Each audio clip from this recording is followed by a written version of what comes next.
मंडळी, मी सौ श्रेयसी कर्वे. नामस्मरण भाग 3. आपण या भागामध्ये नाम घेण्याच्या ज्या अनेक पद्धती आहेत त्या पाहूया. नाम घेण्याच्या अनेक ज्या पद्धती आहेत त्यामध्ये काही जण जप हातानं लिहितात. जप लिहिण्याचा फायदा असा होतो की त्यावेळी हात, डोळे, मन या तिन्ही द्वारा जप होतो. जप लिहिलेल्या वह्यासुद्धा जर घरात ठेवल्या तर वास्तूसुद्धा शुद्ध होण्यास आणि ती शुद्ध राहण्यास मदत होते. वाणीनुसार जप करण्याच्या 4 पद्धती आहेत. वैखरी, मध्यमा, पश्यंती, परा.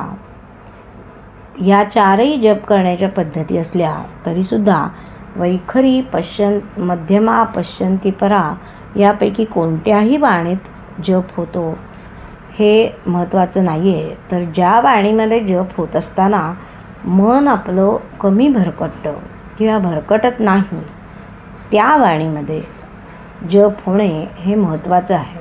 ज्या वाणीमध्ये जप करून आपल्याला शांत वाटतं, मनाला आपलं मन स्थिर होतं, त्या वाणीमध्ये जप करणं हे महत्त्वाचं आहे. कारण नामस्मरण म्हणजे त्याच्या उच्चतर अशा सद्गुणांचं स्मरण आहे, भगवंताचं चिंतन आहे आणि त्याचबरोबर ईश्वरविषयक आपल्या कर्तव्याचंही स्मरण आहे. या कर्तव्य स्मरणामधून नम्रता, निरहंकार इत्यादी गुण वाढत असतात आणि त्याबरोबर कामक्रोधादी विकार कमी होतात. मात्र हे नामस्मरण योगसूत्रात सांगितल्याप्रमाणे एकाग्रतेनं दीर्घकाल, निरंतर आणि सकारयुक्त असं झालं पाहिजे.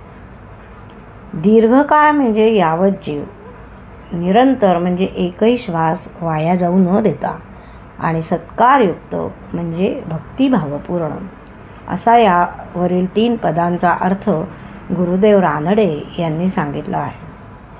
नाम आणि रूप दोन्ही देवाच्याच उपाधी आहेत. 2 डोळ्यांना एकच वस्तू दिसावी त्याप्रमाणे दोन्हींनी एकच आत्मतत्व हे व्यक्त होत असतं. नाम तेची रूप, रूप तेची नाम, नामारूपाभेद नाही नाही असं संत सांगतात. या संतांनी नामाची ही अमृत संजीवनी मनुष्य मात्रासाठी अशी मुक्त हस्ताने उधळलेली आहे.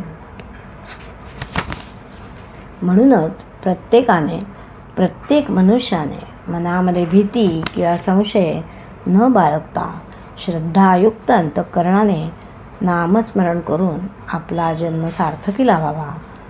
तर हा दुग्ध शर्करा योगच म्हणावा लागेल.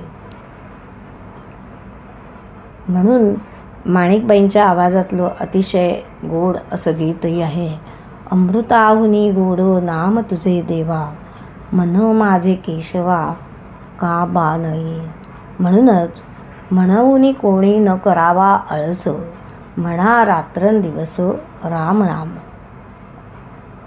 जय श्रीराम.